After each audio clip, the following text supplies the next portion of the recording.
Hello, welcome listeners to another episode of Listen, Learn, and Love, hosted by Richard Osler. My guest on today's podcast, joining me via Zoom from her home in Utah County, is my friend Amanda Wilkinson. Welcome to the podcast, Amanda. Thank you so much. It's such an honor to be here. Thank you. Thank you. I have been aware of Amanda. We realize we've never met, but we feel like we're longtime friends because of our connection on social media. Amanda is going to talk about her new book, Walking with Grace, which is the story of her daughter, Grace, who died. She died in August 8th, 2024, at the age of 20. It's the second child that Amanda has lost. She lost a son, Bennett, at age 2. I think she has 3 living children. So I followed that on social media and all the pictures of Grace, and now to know that there's a book written about Grace makes me happy. This book is coming out concurrent with the release of this podcast, listeners, on May 7th. It will be at Amazon. Look in the show notes for our Amazon link, and we'd love you to buy the book right on May 7th and make May 7th just kind of a great launch and a way to honor Grace and her legacy. In the show notes, we'll also link to Amanda's website, Amanda Wilkinson Speaks, plural? Speaks, plural, yes. I wrote it down wrong. Speak.com in my notes. Didn't sound right. And go there to AmandaWilkinsonSpeaks.com, and you can learn more about Amanda, the book, and how to reach Amanda. She, if I can find it a little bit, I'm going to read a little bit of her bio. For you listeners. She is a speaker, author, and leadership consultant who has spent over 2 decades working at the intersection of human capacity, loss, and leadership, from United Nations Connected Dialogues to global interfaith collaboration. After losing 2 children 13 years apart, she turned to neuroscience, grief research, and lived experience to understand how people rebuild after profound loss. She has spoken to and walked alongside bereaved parents and what that journey became from loss to leadership framework. She is the author, as we mentioned, of Walking with Grace, a mother-daughter compilation of thoughts, lyrics, art, and song. And we mentioned the release date. And I love the point that Grace has co-written this book with you. And so is that okay for an introduction? That's perfect. That's wonderful. Thank you so much. And listeners, we said a prayer. We just hope that if you're walking through grief, that Amanda's book and story will help you. If you're trying to better support people walking through grief, or that the things that Amanda, this isn't theoretical. Some people come on the podcast and comport to our doctrine or wonderful scriptures that give hope, but there's something about Amanda's, and that's where I get emotional. She's walking the road of grief with 2 kids lost. No parent should ever bury their own kids. And so you know this road, and there's an authentic voice and authentic experience that comes from that helps others.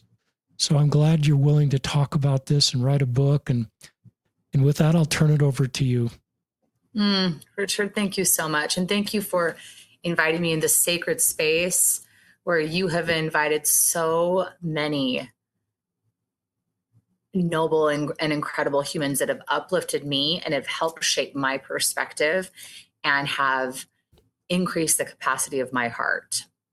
So thank you so much for the honor of being in this space and being able to share my story, because I think that the saying goes, your mess is your message. But I also believe that sharing that can actually in turn become your medicine. And that some of the things that have been not things that you chose, not things on your vision board, not things that you always hope to be in your scope of experience, but those things that came anyway. I think that those things, in fact, I don't think I know, because I've lived.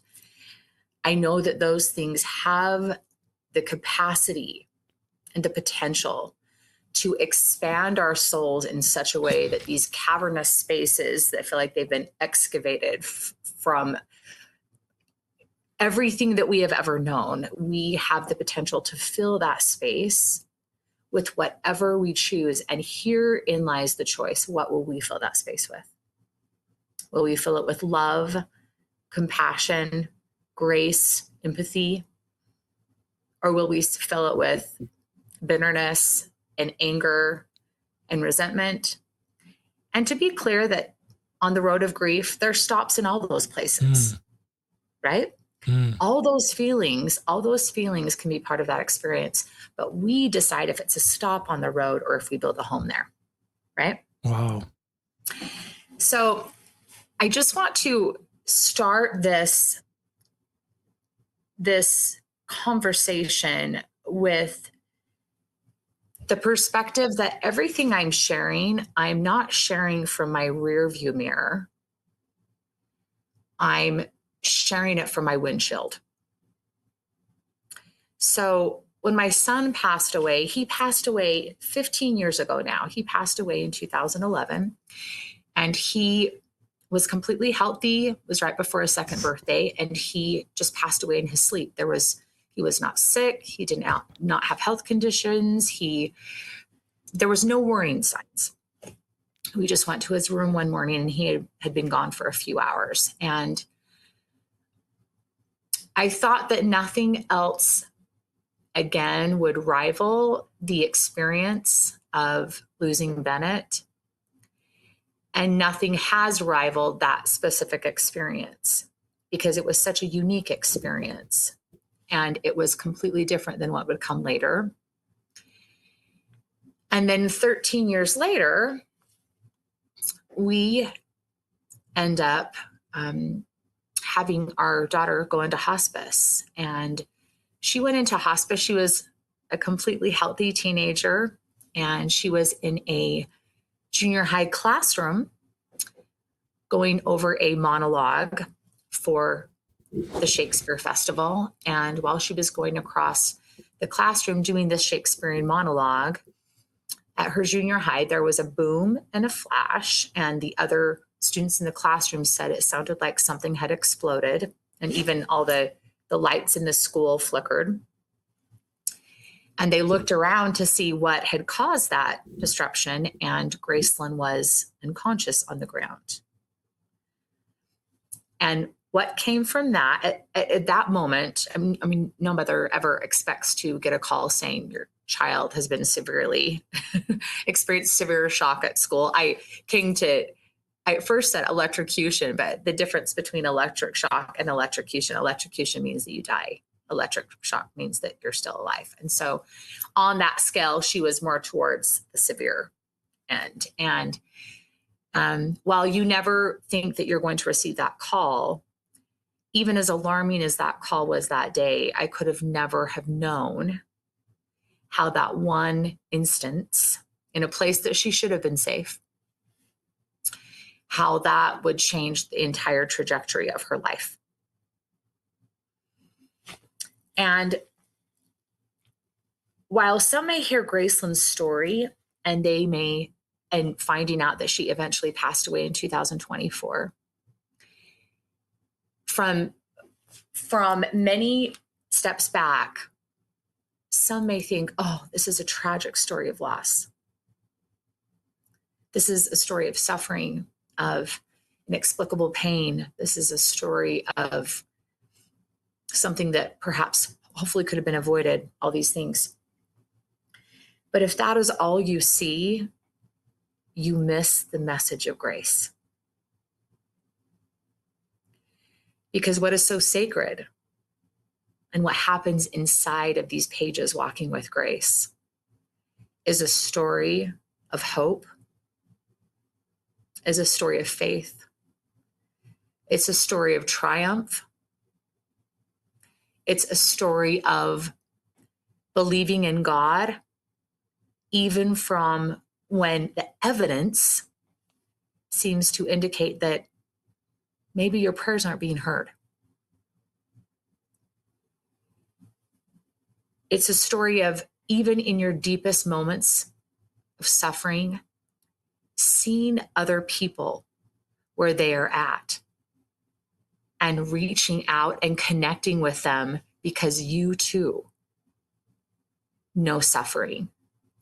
And the way that sometimes through our deepest struggles and heartaches and suffering is when we have the greatest capacity to connect with humanity.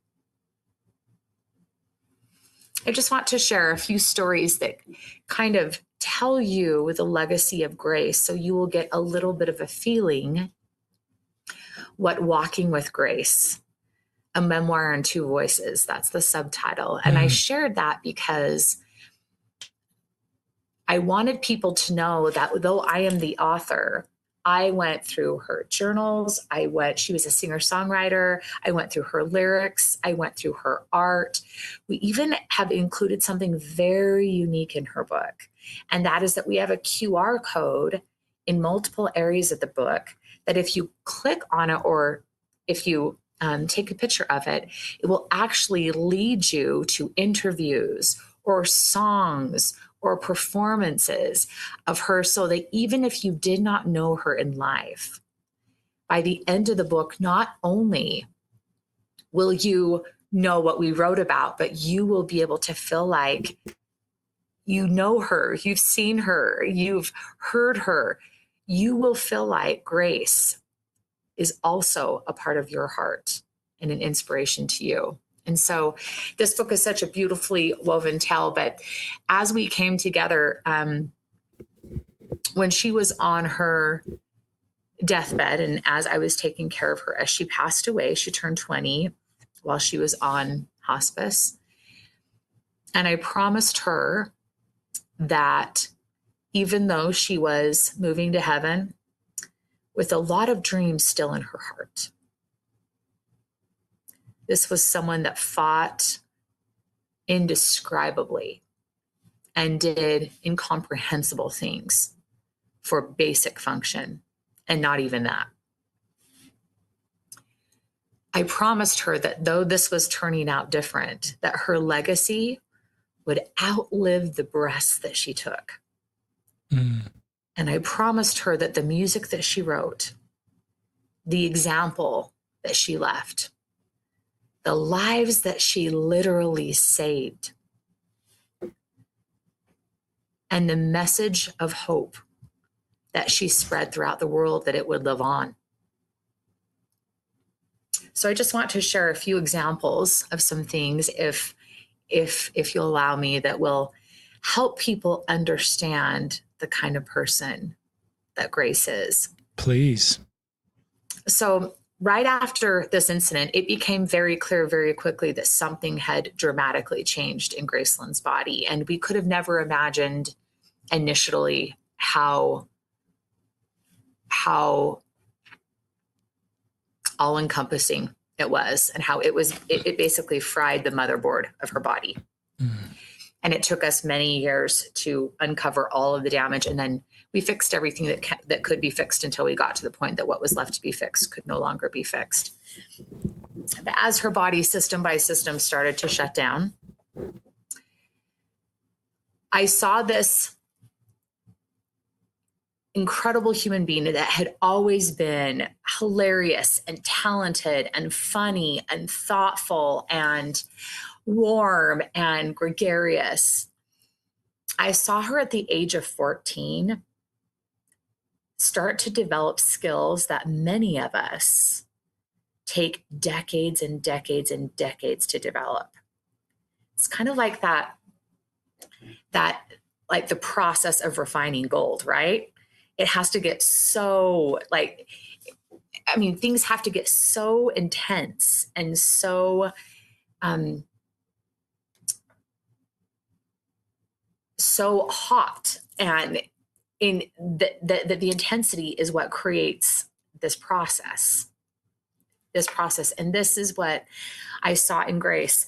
So within 6 months after her incident, she actually became hospitalized for the first time because she could no longer keep down food or water. So she had no way to nourish herself. And this began over the next 6 years, what would end up being almost 2 years inpatient in different hospitals, trying to figure out just basic ways to support her body functions. And I remember a few hospital stays in, how the pain was getting so indescribable and the doctors just were having no idea what to do. And Grace was starting to feel really hopeless. That, is there anyone that can help me? Is there anyone that knows what's going on? Is my life going to ever be what I imagined it to be?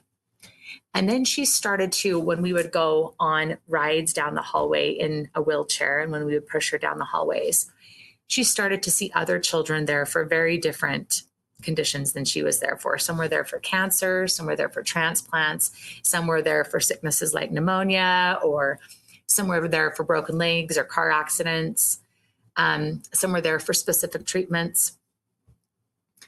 And it was almost as if this light went on in her soul, that I'm not alone.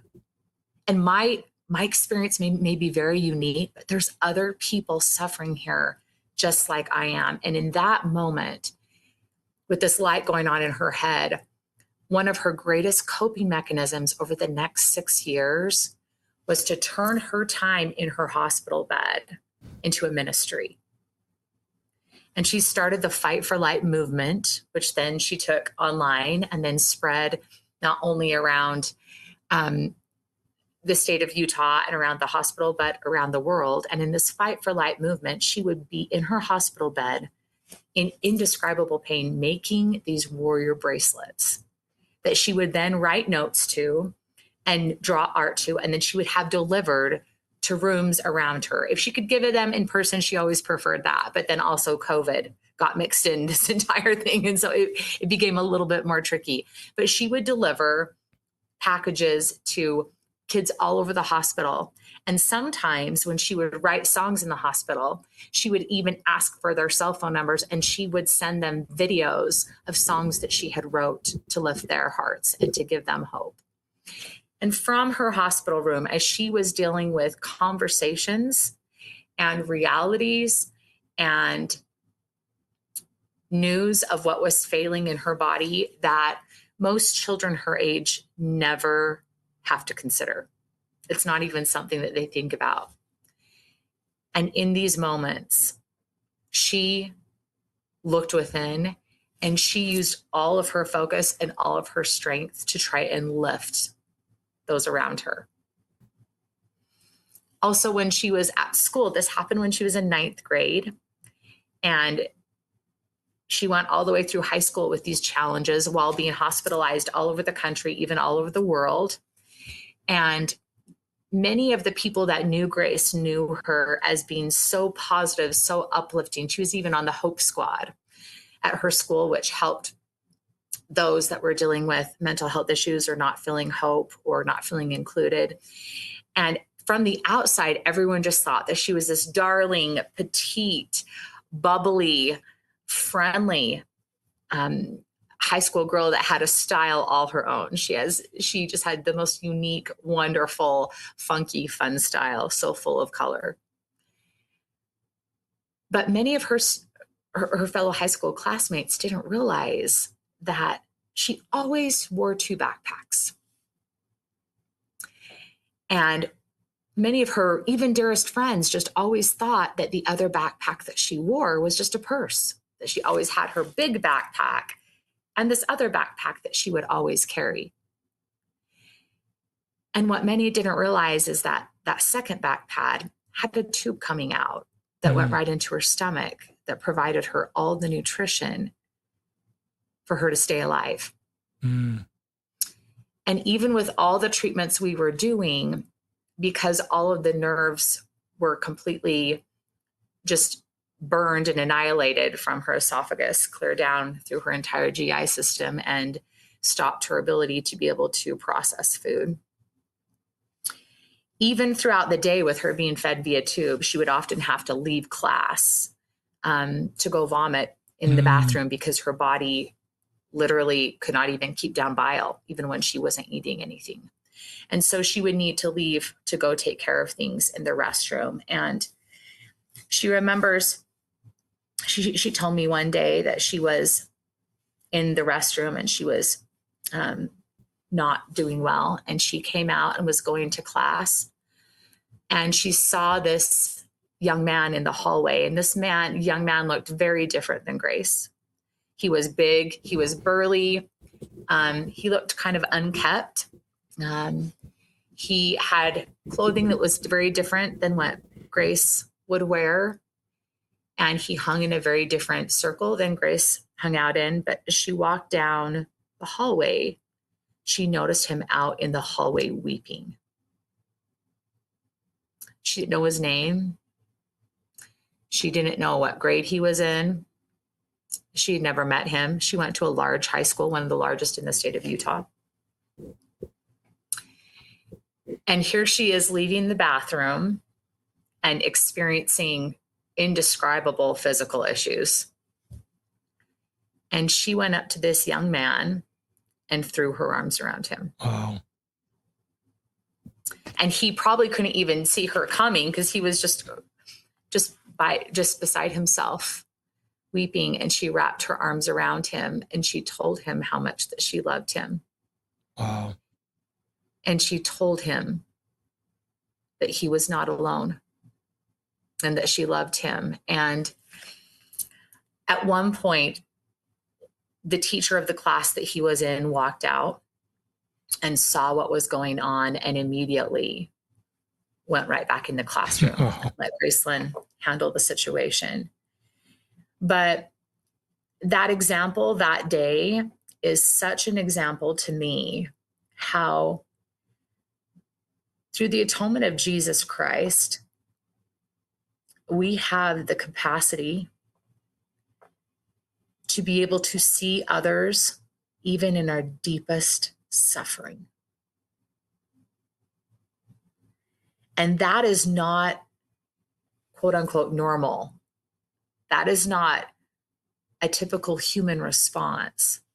That is something that comes to us from the divine. Because even when Christ was on the cross, and even when he was experiencing suffering at every level that we cannot even imagine, he was mindful of his mother. And he was mindful of those around him. And he was mindful of those being hung on crosses next to him. And even though we, like him, are not perfect, and we have a different journey than him, by tying into his power and being believers and being disciples, we have the potential to ask for his eyes, to seek to be his hands. And even in our greatest suffering, reach out and put our arms around others that are experiencing maybe a different recipe of suffering, but that need our love all the same. That's just beautiful. I've written down some notes. I'm going to save them for the end, but it's hard not to comment right now on, she could have asked that guy if he needed some help. She could have had a verbal discussion with him, but this daughter of yours intuitively knew just to hug him and tell him she loves him. And that was genuine. And I love that she just went all the way there. And then this teacher, seeing the bigger picture, said, Grace is helping more than I could ever help. Whatever's going on, Grace is the person that's helping right now. So that's just a beautiful single story of Grace and who she is, the lives she blessed. But keep sharing. This is super powerful, Amanda. Yes. I also think that something else that experience taught me is that sometimes when we are especially experiencing really acute suffering, it's really easy to say, well, they're struggling too, but you have no idea. You have no idea that my body is shutting down, that I can't even keep down food, that even with being fed via a tube, I'm still in the bathroom throwing up because literally my GI system has no function. But in that moment, Grace felt zero desire to share with him, well, boy, do I get suffering. Let me tell you about suffering. It was not about her. It was not about commiserating. It was not about one-upping someone in what their story is. It was about holding space. It was about showing love. And it was letting them know that they are seen and that they matter.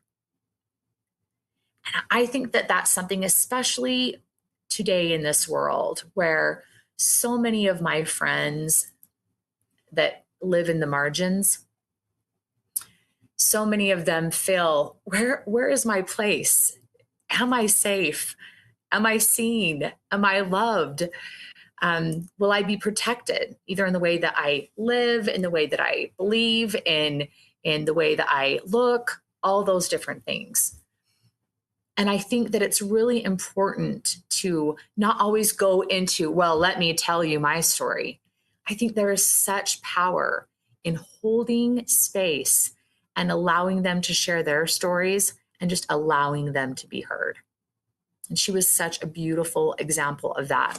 Another example of her ministry that continued all during her most immense suffering. And during this time, she almost passed away multiple times because things became so acute and was being flown all over the country for massive surgeries to try and reconstruct her neurological system, or her vascular system. She even had a kidney auto transplant to try and bring back the blood flow in her body to her organs. I mean, it was just massive. But about 2 years into this, she came to me, and I don't even know if she was 16 yet. She was 15 or 16. And she was a sophomore at Pleasant Grove High School. And she said, Mom, you and Dad are so generous to give us a beautiful Christmas every year. And she said, and I'm so grateful. And this year, I want you to give me the money of what you would have spent for me. And I want to provide Christmas to someone in my school that would otherwise not receive it. Wow. And Richard, for the next 4 years, she took her Christmas money, and she would start in like October or November. She'd get a name off the Christmas tree at her school of a student in their school that was not going to receive Christmas. And one of her love languages was gift giving. And so for Grace to give you a gift, it was a curated genius.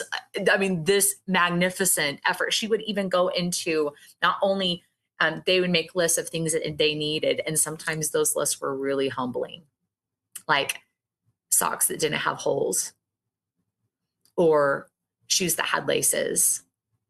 Or, I mean, some of the wish lists were pretty basic. And not only would Grace fulfill everything on that list, but then she would see if she could find out a little bit about their interests or what they were into or their favorite foods. And she would go around the community and she would ask different community organizations or businesses to donate gift cards or donate items. So they ended up getting this massive gift that brought her so much joy. And that was the highlight of her Christmas. And when she found out she was going into hospice right before her 20th birthday,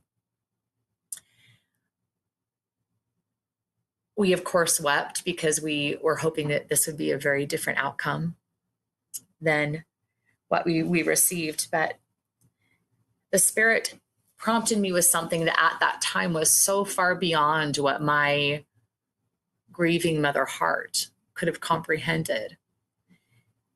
And I said, Grace, in this circumstance that has ended up being so much different than what we were hoping for, what are some things that would make you feel like you are finishing this experience on earth on your terms? Wow. That we could accomplish? Wow, what a great question. What are some things that we know that the time is short, but what are some things that would make you feel like you've been able to fulfill some of these things in your heart while others of those wishes and dreams might have to wait? And she wrote this list of items. And one of those things is that we would continue to give Christmas to somebody in need in her name every Christmas for the rest of our lives, that whatever we would have given to Grace that we would pay forward. Another one she said is that she wanted to, as a singer-songwriter that was very prolific, her music was so powerful and touched so many different people. And she wanted to record her music in a professional studio, and she wanted to release it to the world. We did that with the goal of having 25,000 streams before she passed away. Wow. And at her funeral, we were able to announce that between when she went on hospice and when she passed away, she actually had over 600,000 streams. Wow. Wow. And she was able to be heard on the radio. She heard herself on one of our local radio stations here. She was heard on different radio stations outside of Utah. Her story was shared far and wide. She was represented on multiple radio and news and print formats. And she also said something that was she made a request that I couldn't have seen coming, but ended up being such a beautiful experience. She said, Mom, I always assumed I would get married and have a family and be a mom. And she said, it looks like that's not going to be my experience here. But she said, I've always wanted to try on a wedding dress. Wow.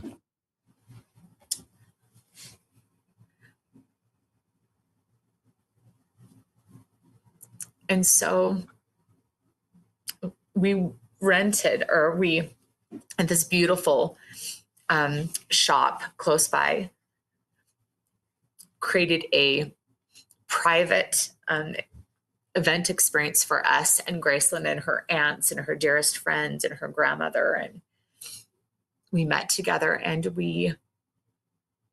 Grace tried on wedding dresses.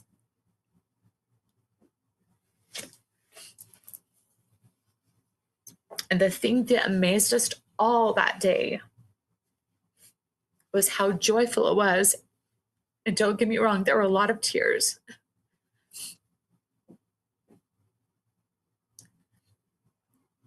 But the beauty of faith is that sometimes when we receive those but if not answers, that despite all we can do, that the outcome is so different than what we imagined.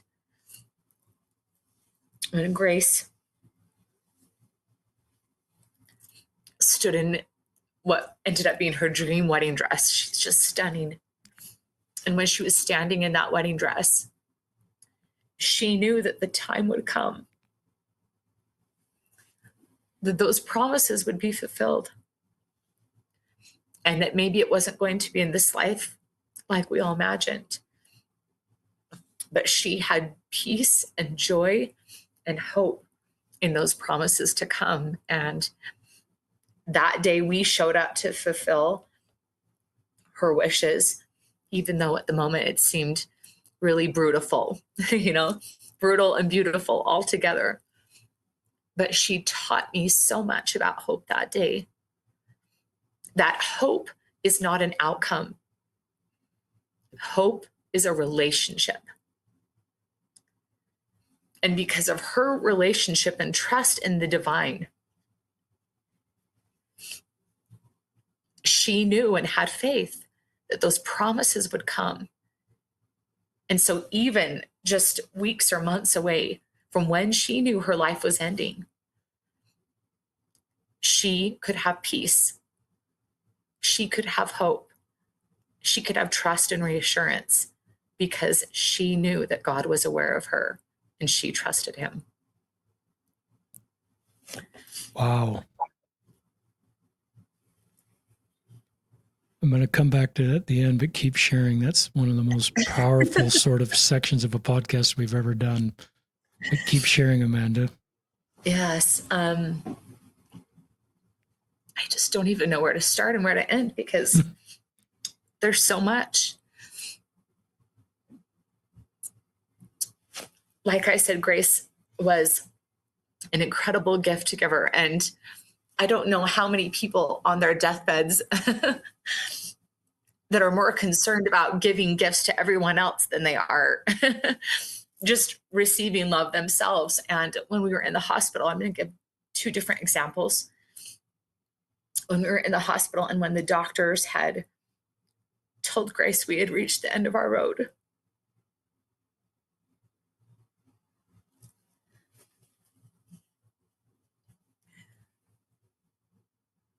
We wept. And when we started to spread the news on social media that that was indeed the case, and that Gracelyn would be returning home, the hospital room was flooded with flowers and gifts and mementos, and people were just beside themselves because Grace means so much to so many and had lifted so many across her journey. And as we were preparing everything at home to come and support her for the rest of her life, I asked her, Grace, do you want me to start taking all these gifts and all these flowers back home and putting them around the house or your room? And she said, no. And I said, well, what do you want to do? This is like a few carloads of things, you know, besides you and your medical supplies and all these things. And she, the next time her nurse came in the room, she said, who on this floor has either been here the longest or had the least amount of visitors? And the nurse brought up a few people. One man that had been there for an extended amount of time and had never had one visitor. And Grace said, can you put me in my wheelchair? And we filled our arms with flowers and gifts. And she went down the hallway and she went in and she would give different patients on the floor these beautiful flower bouquets. And not once did she mention that she was going home to die. Not once did she mention that these flowers were hers. And in some situations, a farewell gift. She took that opportunity in that moment to show empathy and love and grace for others. And it is indeed amazing that when she was born, the only name that stuck for her was Grace. Because if I was to summarize her life in one word, it would be grace. I also just want to share one last thing. I mentioned that she loved giving gifts and loved helping people feel loved and heard and cherished. And she loved curating just the perfect gifts. So she came home and she very quickly started going downhill. But in all of her time, once again, she would use her moments of pain or when she couldn't sleep or when she couldn't focus on anything else to create gifts or packages. And when we asked what she wanted to do with her things, her items, she often, when someone would come visit her, she would say, Mom, can you go get this item from my room or this item from my closet? And she would be giving away her own personal items to friends as they came to say goodbye. And these visits became so tender because we saw Grace literally giving her favorite things to her favorite people. And it was not unusual for people to leave with far more than they came with in their arms because that's how she was. But even after she passed away in August, we received 2 gifts. First of all, the Strive to Be page, which is the youth page for the Church of Jesus Christ of Latter-day Saints on Instagram. She had been, had a story done on her on BYU TV. And so they were familiar with her story and familiar with her road. And so when it was announced that she was towards the end of her life, they kind of had more of an understanding or an appreciation of what that meant. And so they reached out and they said, we have an interesting request and please fill please feel free to turn us down because we know this is a tender time. But they just said it's not very often that someone that we featured before ends up finding out of their impending passing. And they said, would you be comfortable having us come and talk to you about how it feels at the age of 20 to be finishing your life, how it feels to prepare to meet your God, and how you are processing that situation right now? And Grace amazingly said yes. She said that she would be open to that conversation. And the day when they came, I wanted Grace to be able to freely share whatever she wanted to share. I didn't want her to think, oh, maybe that'll make my mom sad or whatever. And so I actually left for a drive while they did the interview. I did not know any of the contents of the interview.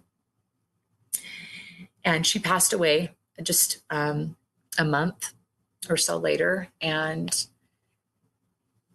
months pass.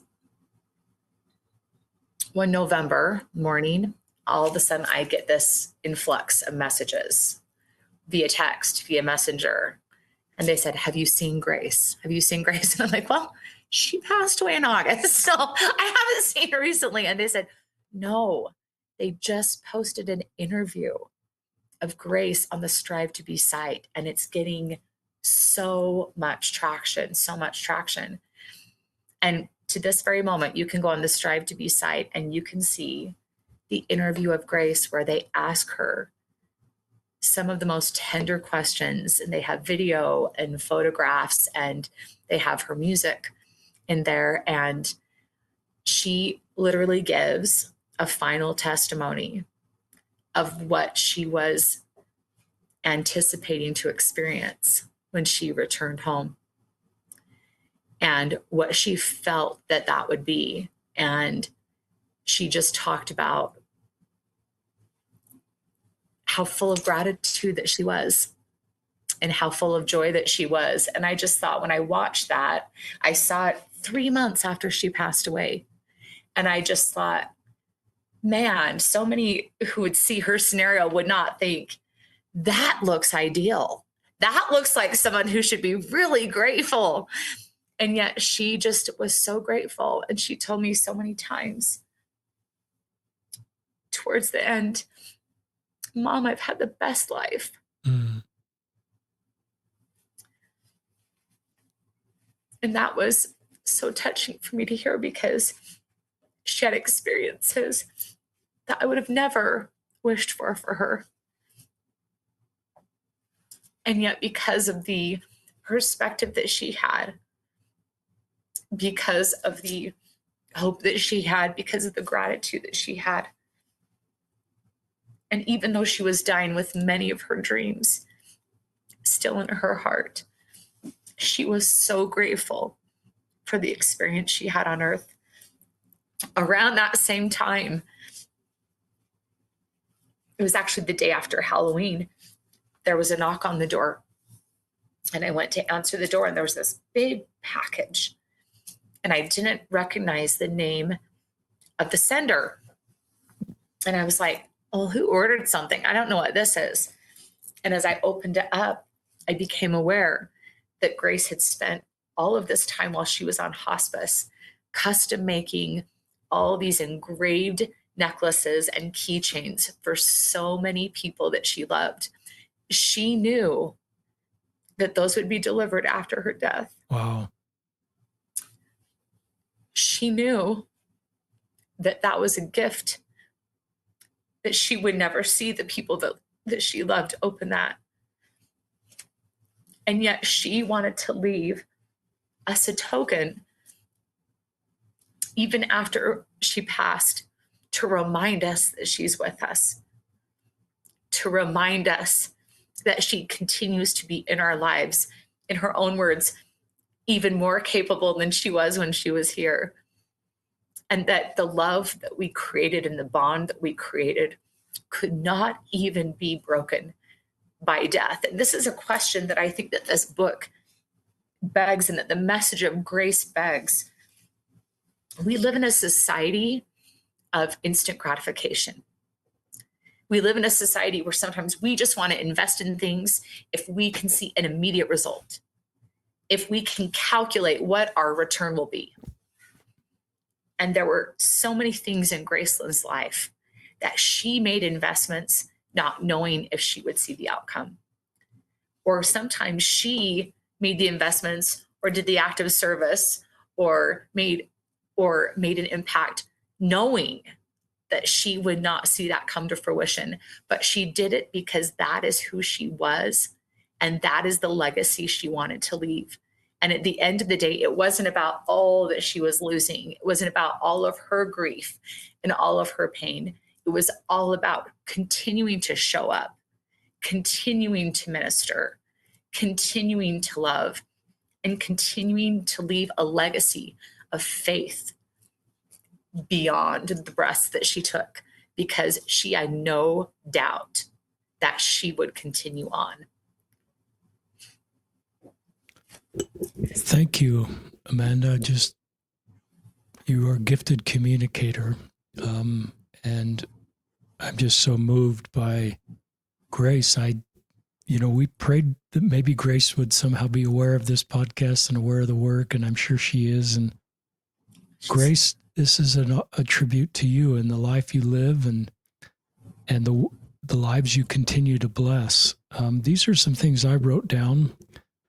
I wrote down a little bit about electrocution and didn't realize that I thought you either lived or died. I didn't know that you could be your motherboard could be permanently changed. And so that was just from a medical standpoint. I've never heard a story like that, but it makes sense. And how this one random event, plus you've lost a son sleeping, just these two single events of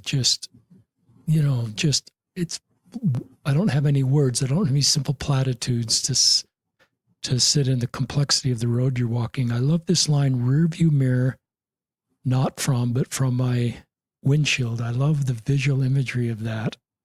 I love that there's a QR code in the book, listeners, and please go buy the book on May 7th. This podcast is coming out right as the book is released. I think if you're going to buy the book, go ahead and just buy it on May 7th. I think we'd love to see that book number one on all the LDS Amazon lists and really get a lot of momentum. But I love there's a QR code. Isn't that cool that we can go to the book and put our phone down and hear your daughter interviews or songs or performances? That's just a wonderful advancement of technology.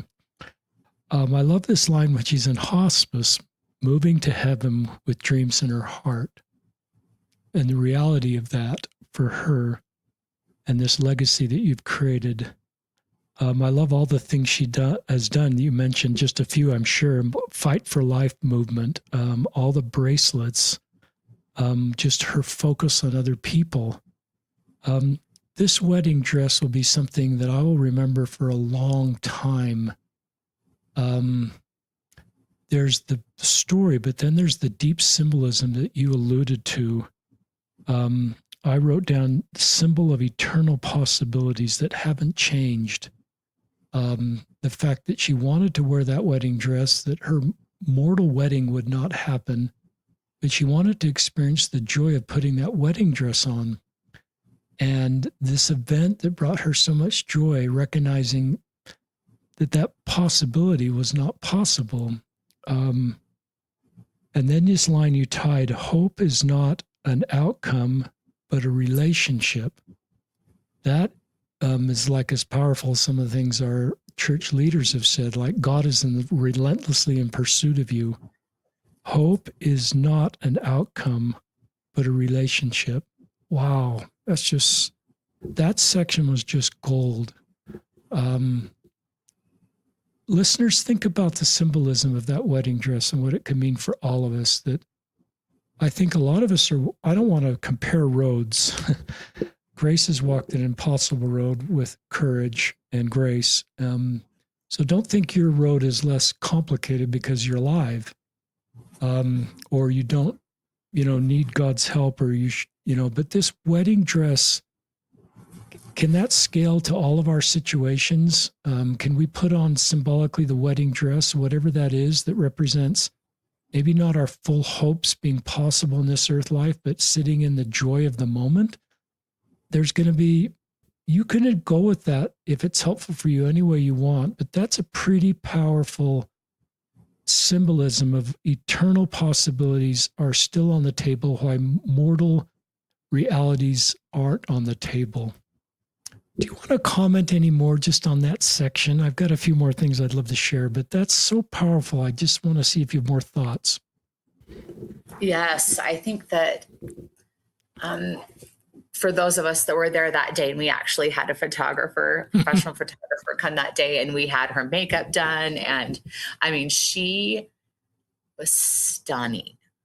She was stunning. If you saw her from the outside and didn't understand what was going on, you literally would have thought that you had this just breathtaking bride that was right there. And I think we all were amazed because everyone that was there was just so overcome with grief, right? We were all amazed. The peace, the joy, and the reassurance that we experienced. We were so amazed how excited Grace was, and we were so amazed at the confidence that she had that this someday would be hers. And there still were tears, and there still was grief, because grief comes not because we don't care, but because we've cared so much, right? Because the investment has been so deep. But I think it was a lesson to all of us that though this was ending on different terms and in a different way than all of us hoped, including Grace at the top of the list, that Grace had faith that God would take care of this, that she would be okay. And for me, that has been a reminder in my life. There are so many things with having to bury two of my children that I don't understand. There's so many things. And Grace's example in that wedding dress reminds me that some blessings and some miracles, some experiences may have to wait until heaven, but they will come. They will come. And metaphorically, just as you suggested, what wedding dress do I need to try on with the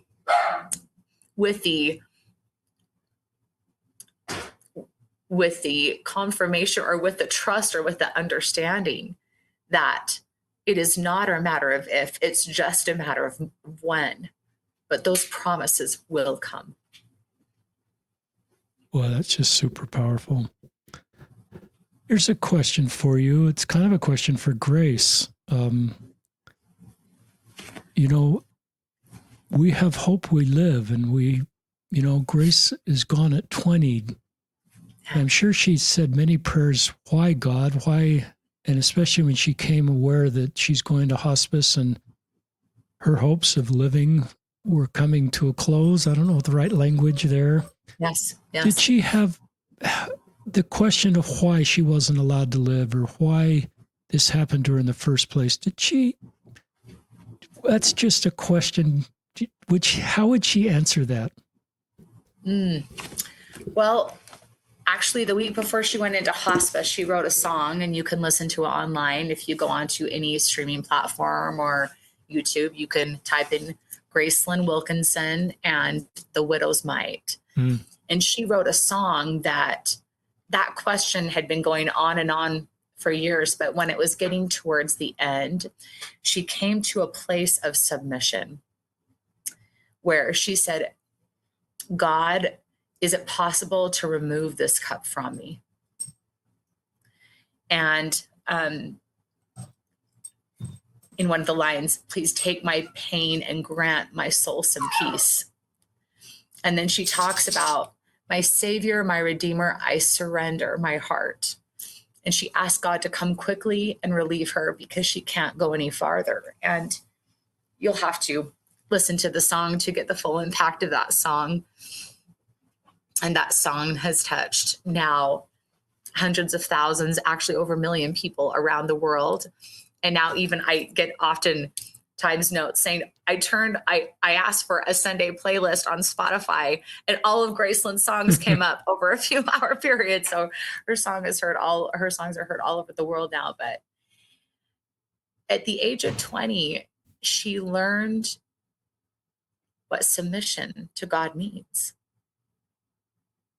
She learned what it means to say, God, I have done everything within my power.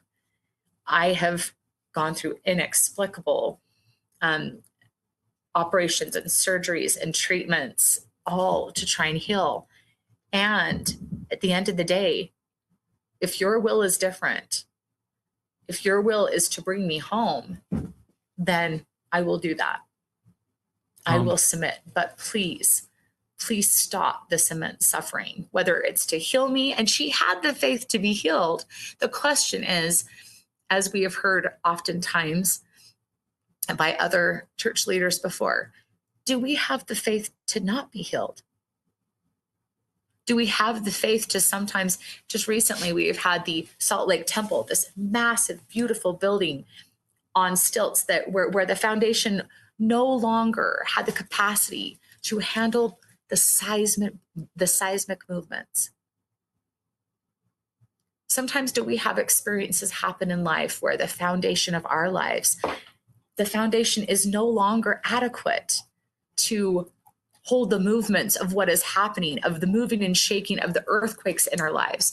And so sometimes we have to put these things that are sacred, our beliefs, our trust, our faith, up on stilts, and we have to take the things that have served us, take the things that have been beautiful, take the things that have granted us peace and hope. But sometimes we have to create a completely different foundation, because what we had before no longer has the capacity to serve our current circumstance. And she had that experience at the age of 20,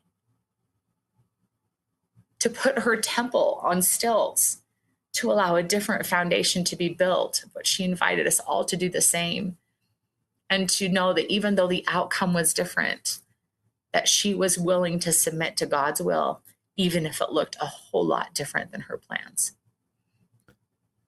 Thank you. Here's another question.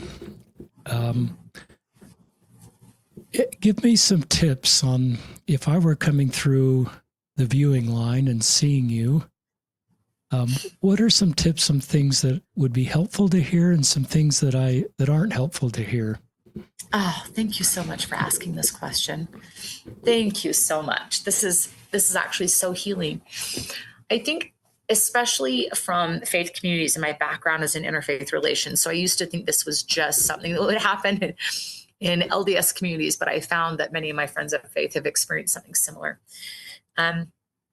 When we believe that there is a life after death, and when we believe that God will take care of things, or when we believe in a certain plan or certain outcome, oftentimes, especially in situations that seem very unjust and very inexplainable and feel very unfair, sometimes instead of being willing to sit in the lack of resolve and to sit in the dissonance and to understand that this is not tidy and that there's not this really big, beautiful bow wrapped up into this, sometimes we rush to say things like, well, don't be sad, just be grateful. Or, you're so lucky to have 2 children in heaven. Or,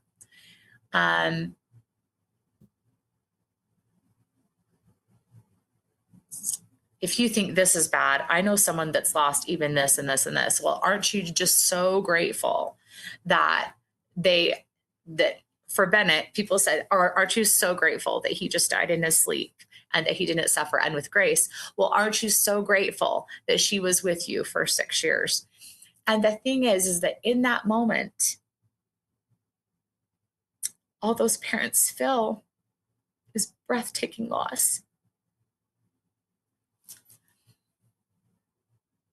And the only thing they want to hear is, I love you. I mourn with you. Grace has made an impact on my life. This is what I've learned from her. I found this picture in my phone. Can I share this with you? I'm weeping with you. Or I'm here for the long haul.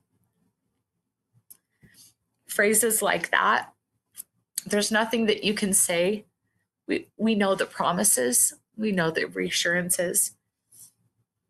We hold on to them with white knuckles. And grief is sacred. That is why the Savior himself sat with Mary and Martha, and right before he raised their brother, he wept with them. He knew what was coming. And yet he wept with them. Grief is a sacred, sacred space. And it is an honor and a privilege to be able to hold space for people and to be able to honor the depth of love and commitment and investment that they gave into that relationship. Because what they are feeling is an outpouring of that relationship and what it meant to their lives. That was super helpful. Super helpful, because we want to do the right thing, but sometimes no one's taught us what to say, and so we say things that add to people's burden.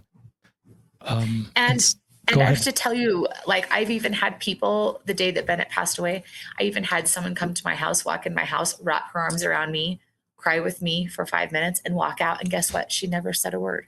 Mm. And so sometimes I think that we feel like something we will say will change the situation, where it won't. And sometimes if you feel like you don't know what to say that. I don't know what to say. And just hold them. And it's probably the exact perfect thing to say. That's great. And I love the way you frame that from your perspective of people that believe in the next life. It's not just an LDS.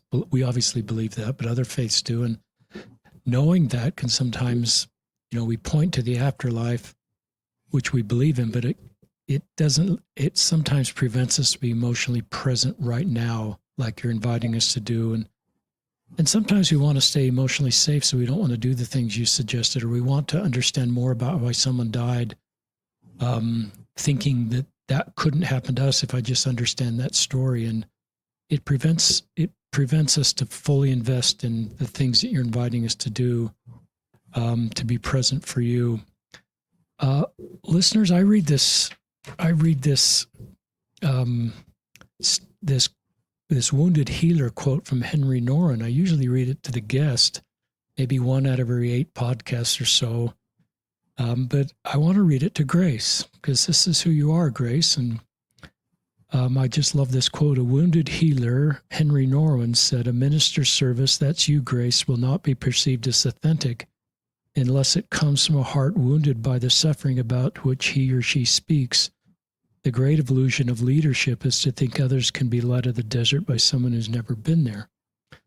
So Grace is the wounded healer, and she continues to heal people, even though she is no longer with us. And this is one of the great beauties of her legacy. And in the show notes, listeners, we're going to link to some of these things. I can see where Amanda sent me a link to a BYU TV interview, to this Strive to Be Real, and to her recorded music. So those will also be in the show notes. And I think, I just believe that, people, I love this story of Grace doing so much and continuing to do so much.